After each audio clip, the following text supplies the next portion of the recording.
की क्लास सब बढ़िया। तो कैसे हैं आप सभी? उम्मीद है कि सभी एकदम स्वस्थ होंगे, मस्त होंगे, मजे में होंगे और अपने बोर्ड्स की तैयारी को लगातार कर रहे होंगे। तो मैं आप सभी की बड़ी बहन ज्योति, स्वागत है आप सभी का आज के सेशन में। तो आज का सेशन होने वाला है मोस्ट इम्पोर्टेंट। आज हम संस्कृत का लास्ट टॉपिक करने वाले हैं।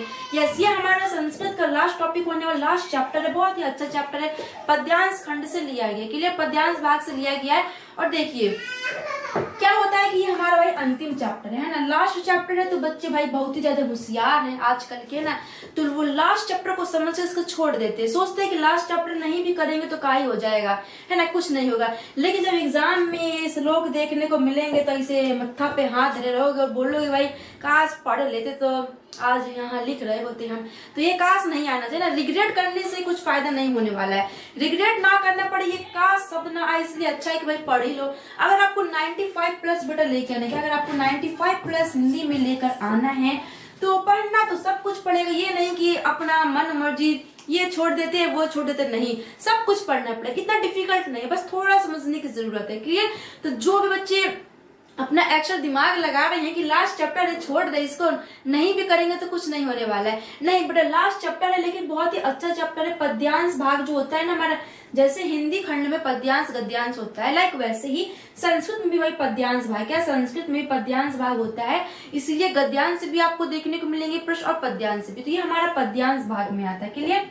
तो ये श्लोक है हमारे, कुछ ज्यादा श्लोक नहीं है, मुश्किल से 6 ही होंगे और ट्रेंडिंग चैप्टर है, इंपोर्टेंट भी है। तो ये मत सोचे ये लास्ट है तो इसको छोड़ दें, क्लियर। तो अच्छा चैप्टर है जीवन सूत्रानी, लास्ट चैप्टर। उसके बाद हमारा संस्कृत जो मोस्टली सिलेबस पूरा हम कवर कर चुके हैं। ओके, तो चलिए फिर क्लास को स्टार्ट करने से पहले सभी को प्यारी प्यारी सी good morning, good afternoon, good evening, Radhe Radhe, जय श्री राम, जय माता की, जय भगवान की, बोल जय बब्बा की। तो उम्मीद करते हैं कि आप लोग अपनी पढ़ाई को अच्छे से और सही डायरेक्शन में कर रहे होंगे, क्लियर। तो चलिए फिर अपने टॉपिक को स्टार्ट करते हैं। टॉपिक है हमारा जीवन सूत्रानी। क्या टॉपिक है हमारा? जीवन सूत्रानी, हिंदी में इसको बोलते हैं जीवन के सूत्र। और चैप्टर कौन सा है? नवा, क्लियर। चैप्टर क्या है? जीवन सूत्रानी अर्थात जीवन के सूत्र, मतलब 9th चैप्टर।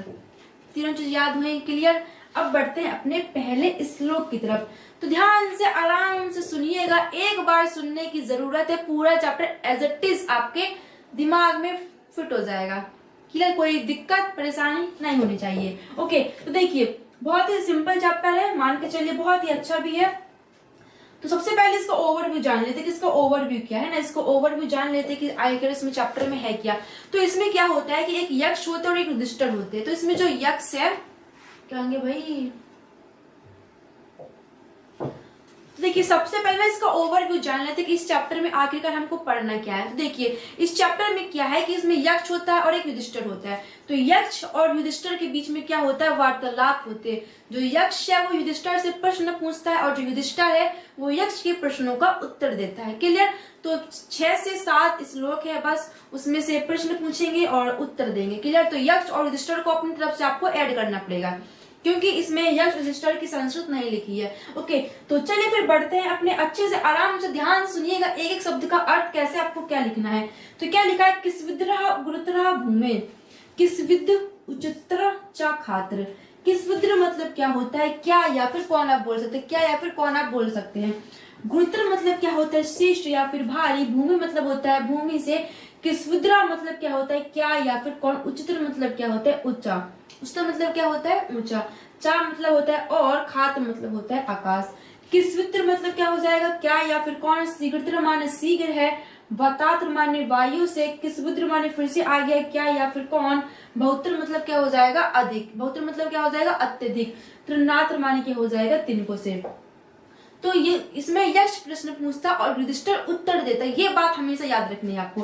तो यक्ष क्या पूछता है युधिष्ठिर से कि भूमि से श्रेष्ठ क्या है, क्या भूमि से श्रेष्ठ क्या है और आकाश से ऊंचा क्या है। भूमि से श्रेष्ठ क्या है, आकाश से ऊंचा क्या है, अर्थात वायु से शीघ्र चलने वाला क्या है और तिनको से भी अधिक दुर्बल बनाने वाला क्या है, क्लियर। तो ये हमारा यक्ष प्रश्न पूछता। तो कैसे आपको अपने एग्जाम में लिखना है कि यक्ष युधिष्ठिर से प्रश्न पूछता है कि भूमि से श्रेष्ठ अर्थात भारी क्या है और आकाश से ऊंचा क्या है तथा वायु से शीघ्र चलने वाला क्या है और तिनको से भी अधिक दुर्बल बनाने वाला क्या है। अब युधिष्ठिर इसका आंसर देते हैं।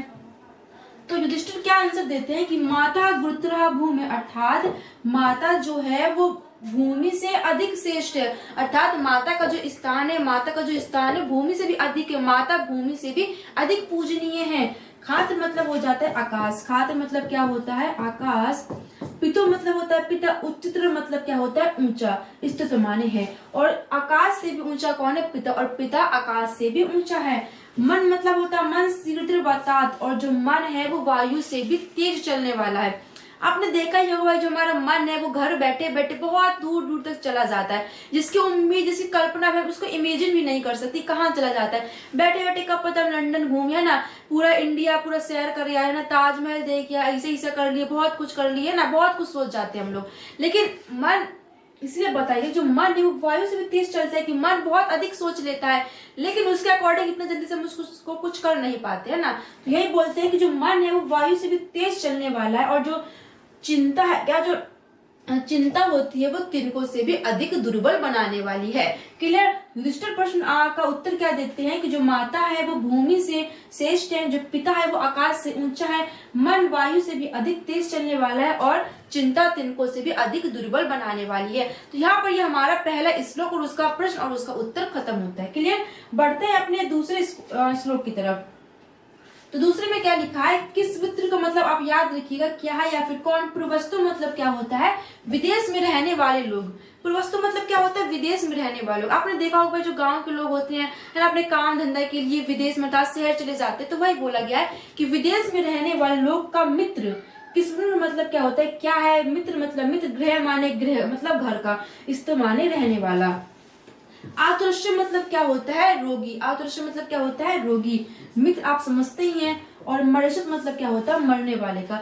तो यक्ष क्या प्रश्न पूछता है कि विदेश में रहने वाले लोगों का मित्र कौन है, घर में रहने वाले लोगों का मित्र कौन है, और रोगी का मित्र कौन तथा मरने वाले का मित्र कौन है। तो कैसे आपको लिखना है कि यक्ष युधिष्ठिर से प्रश्न करते हैं। प्रस्तुत श्लोक में यक्ष युधिष्ठिर से प्रश्न करता है कि विदेश में रहने वाले लोगों का मित्र कौन है, घर में रहने वाले लोगों का मित्र कौन है, और क्या बोलते हैं रोगी का मित्र कौन है तथा मरने वाले का मित्र कौन है। अब इसका प्रश्न का युधिष्ठिर आंसर देते, तो क्या आंसर देते हैं, सारथा मतलब क्या होता है, साथ साथ या फिर साथ चलने वाले का बोल सकते हैं ना। पूर्वस्तु मतलब होता है विदेश में रहने वाले का। भार्य मतलब क्या होता है, पत्नी। भार्य मतलब हो जाएगा पत्नी, गृह मानेंगे मतलब हो जाएगा रहने वाला। अदृश्य मतलब भाई रोगी। निरश्य मतलब क्या हो जाएगा, चिकित्सा। दृश्य मतलब क्या हो जाएगा, चिकित्सा। दान मतलब दान। मर्षित मतलब मरने वाले का। अब युधिष्ठिर क्या आंसर देते हैं कि साथ चलने वाले दलों का समूह। क्या, साथ चलने वाले दलों का समूह विदेश में रहने वाले लोगों का मित्र है। आप जब जाते हैं विदेश में तो वहां पर जो आपके साथ लोग जाते हैं ना, ट्रेन से बस से सब सफर करते हैं, और विदेश में जो भी आपके साथ रहते हैं लोग समूह में, तो वही होते हैं ना कि मतलब वही आपका सहारा होते, वही आपके मित्र होते हैं। अगर आपको कुछ भी परेशानी दिक्कत समस्या होती है तो वही आपके साथ रहते हैं। तो वही युधिष्ठिर आंसर देते हैं कि साथ चलने वाले लोगों का समूह विदेश में रहने वाले लोगों का मित्र तथा घर में रहने वाले लोगों का मित्र कौन है, पत्नी। भार्य मतलब होता है पत्नी। अदृश्य मतलब रोगी का मित्र कौन होता है, चिकित्सा अर्थात डॉक्टर। और मरने वाले का मित्र कौन होता है, दान। के दान होता है किसका, मरने वाले का मित्र दान है, रोगी का मित्र चिकित्सा है। साथ चलने वाले दलों का समूह विदेश में रहने वाले लोगों का मित्र, और घर में रहने वाले लोगों का मित्र कौन है, पत्नी। क्लियर। तो युधिष्ठिर यहाँ पर ही इसका उत्तर देते हैं। तो 2 श्लोक हमारे समाप्त होते हैं, ये हमारा तीसरा है, तो बहुत ध्यान सुनिएगा, बहुत ही इंपोर्टेंट है ये वाला। क्लियर। तो क्या लिखा है, किस्विद एकः पदमः धम्म यर्मः किस्विदः एकम पदमः यश। अब देखिए किस्विद का मतलब क्या होता है, क्या या फिर कौन, और एकम पदम मतलब क्या होता है, एक स्थान या फिर मुख्य स्थान। एकम पदम मतलब क्या होता है, एक स्थान या फिर मुख्य स्थान। क्लियर। धम्यार मतलब क्या होता है, धर्म का। धम यर्म मतलब क्या होता है, धर्म का। और किस्विद एकम पदम मतलब क्या है, यश मतलब यश का। स्वर्गम मतलब स्वर्ग का मुख्य स्थान क्या है, और सुखम मतलब सुख का मुख्य स्थान क्या है। तो किस्विद मतलब क्या होता है, क्या या फिर कौन, और एकम पदम मतलब क्या हो जाएगा, मुख्य स्थान। तो यक्ष क्या पूछता है इसमें कि प्रस्तुत श्लोक में यक्ष युधिष्ठिर से प्रश्न पूछता है कि धर्म का मुख्य स्थान क्या है, क्या कि धर्म का मुख्य स्थान क्या है, और यश का मुख्य स्थान क्या है, स्वर्ग का मुख्य स्थान क्या है तथा सुख का मुख्य स्थान क्या है। सिंपल, बहुत सिंपल, कोई डिफिकल्ट है बिल्कुल भी नहीं। धर्म का मुख्य स्थान क्या है, यश का मुख्य स्थान क्या है, स्वर्ग का मुख्य स्थान क्या है, और सुख का मुख्य स्थान क्या है।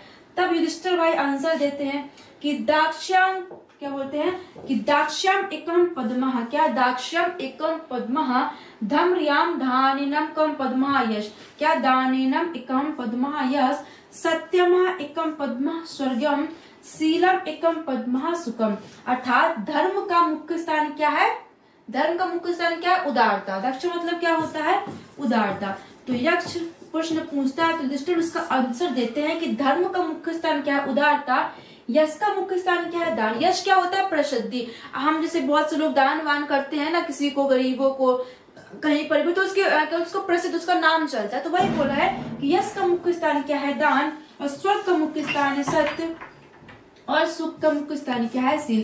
तो यहाँ पर युधिष्ठिर आंसर देते हैं कि धर्म का मुख्य स्थान उदारता है, यश का मुख्य स्थान दान है, स्वर्ग का मुख्य स्थान सत्य, और सुख का मुख्य स्थान शील है। क्लियर। तो ये वाला मोस्ट इम्पोर्टेंट है, इसको अच्छे से समझिएगा। बढ़ते अपने अगले श्लोक की तरफ। तो आगे क्या लिखा है, धा अन्याना उत्तम, क्या धा अन्याना उत्तम, धा अन्याना उत्तम अर्थात अन्नों में उत्तम, किसमुद्र मतलब क्या है, धनाना मतलब होता है धन, किसमुद्र मतलब उच्चतम, लाभ मतलब क्या होता है, लाभ, उत्तम मतलब उत्तम, सुखा मतलब क्या होता है, सुख, तो उत्तम मतलब क्या है, उत्तम। क्लियर। तो इसमें यक्ष क्या पूछता है कि अन्नों में उत्तम क्या है, कि अन्नों में उत्तम अन्न क्या है, धन में उत्तम धन क्या है, क्या पूछता है कि अन्नों में उत्तम अन्न क्या है, और धन में उत्तम धन क्या है, लाभों में उत्तम लाभ क्या है, और सुखों में उत्तम सुख क्या है। क्लियर। तो कैसे आपको लिखना है कि प्रस्तुत श्लोक में क्या, प्रस्तुत श्लोक में यक्ष प्रश्न पूछता है युधिष्ठिर से कि अन्न में उत्तम अन्न क्या है, धन में उत्तम धन क्या है, लाभ में उत्तम लाभ क्या, और सुख में उत्तम सुख क्या है। तो युधिष्ठिर क्या आंसर देते हैं इसका कि धा अन्याना उत्तम दाक्षम, अर्थात अन्नों में उत्तम अन्न क्या है, चतुरता। अन्नों में उत्तम अन्न क्या है, चतुर्थ। दाक्ष मतलब क्या हो जाएगा, चतुरता। और धनाना उत्तम श्रुतम, श्रुतम मतलब क्या होता है, शास्त्र। शास्त्र बोल सकते हैं या फिर आप वेद भी बोल सकते हैं। लभाना श्री मतलब क्या होता है, उत्तम। आरोग्य मतलब आरोग्य अर्थात निरोगी। सुखाना मतलब हो जाएगा सुख। तृष्टि रुतना मतलब क्या हो जाएगा, संतोष। तो युधिष्ठिर कितना अच्छा इसका उत्तर देते हैं कि अन्नों में उत्तम चतुरता है, अन्नों में उत्तम क्या है, चतुरता है, धनों में उत्तम धन क्या है, शास्त्र है, और लाभों में उत्तम लाभ आरोग्य अर्थात निरोगी, और सुखों में उत्तम सुख क्या है, संतोष है। क्लियर। दोबारा सुनिए कि प्रस्तुत श्लोक में युधिष्ठिर यक्ष के प्रश्नों का उत्तर देते हुए कहते हैं कि अन्नों में उत्तम अन्न उदार, अन्नों में उत्तम अन्न चतुरता है, धनों में उत्तम धन शास्त्र है, लाभों में उत्तम लाभ निरोगी है, और सुखों में उत्तम सुख संतोष है। क्लियर। तो ये हमारा अंतिम है। अब यहाँ से हमारा चैप्टर समाप्त हो जाएगा। क्लियर। तो बहुत ही शॉर्ट चैप्टर, इतना कोई बड़ा नहीं है कि आप इसको कर नहीं पाए। तो अब यक्ष क्या पूछते हैं भाई कि ना हित्वा प्रियो भक्ति, भक्ति मतलब होता है हो जाना, प्रियो मतलब प्रिय, हित्वा माने त्याग कर, की ना माने क्या। तो यक्ष क्या पूछते हैं कि क्या त्याग कर मनुष्य सबका प्रिय हो जाता है, की ना मतलब क्या, हित्वा माने त्याग करना, मन नहीं सुचती माने शौक करना, कि क्या त्याग कर मनुष्य शौक नहीं करता है। शौक मतलब क्या होता है, जो दुख होते हैं मतलब पछताते हैं ना, उसी को ऐसे बोलते हैं। और की ना हित्वा अर्थवानम, क्या की ना हित्वा द अर्थवानम मतलब कि क्या त्याग कर मनुष्य धनवान हो जाता है, क्या त्याग कर मनुष्य धनवान हो जाता है, हित्वा सुखी भवित, और क्या त्याग कर मनुष्य सुखी हो जाता है। तो यक्ष क्या प्रश्न पूछता है कि प्रस्तुत श्लोक में यक्ष प्रश्न पूछता है कि क्या त्याग कर मनुष्य सबका प्रिय बन जाता है, क्या त्याग कर मनुष्य शौक नहीं करता है, क्या त्याग कर मनुष्य धनवान बन जाता है, और क्या त्याग कर मनुष्य सुखी हो जाता है। अब यक्ष के प्रश्नों का उत्तर कौन देता है, युधिष्ठिर। तो युधिष्ठिर क्या उत्तर देते हैं कि मान मतलब होता है अभिमान, अभिमान मतलब क्या होता है, घमंड, है ना। तो घमंड को त्याग करके इंसान सबका प्रिय बन जाता है, क्रोध को त्याग करके इंसान शौक नहीं करता है, और काम मतलब होता है इच्छा, और इच्छा को त्याग करके मनुष्य धनवान बन जाता है। क्लियर। और लोभ को त्याग करके इंसान सुखी बन जाता है। तो ये यहाँ पर हमारा चैप्टर खत्म होता है। उम्मीद है कि सभी को अच्छे समझ आया होगा। तो ये क्या बोलते हैं, आपको 4 लाइन नहीं दिया जाएगा, आपको सिर्फ 2 लाइन दी जाएंगी, या फिर ये लाइन दी जाएंगी आपको। तो आपको ये याद रखना कि कौन कहाँ पर किसका उत्तर दे रहा है। ये नहीं कि युधिष्ठिर उत्तर दे रहे आप लिख ले कि यक्ष उत्तर दे रहा है ना। तो ये याद रखना कि यक्ष प्रश्न पूछता है और युधिष्ठिर उसका आंसर देते हैं। तो कहाँ पर क्या है सब कुछ अच्छे से आपको बस एक ही नजर से पढ़ने की जरूरत है, हालांकि दोनों नजर से पढ़ा जाता है ना। अच्छे से इसको पढ़िएगा, बहुत ही अच्छे चैप्टर है और इम्पोर्टेंट भी है। क्लियर। तो चलिए फिर आज का टॉपिक हमारा खत्म होता है, मिलते हैं किसी नेक्स्ट टॉपिक में। और संस्कृत का मोस्टली भाग हम पूरा कवर कर चुके हैं, तो चलिए फिर मिलते हैं नेक्स्ट वीडियो में। तब तक के लिए सभी को thank you, all the best and take care.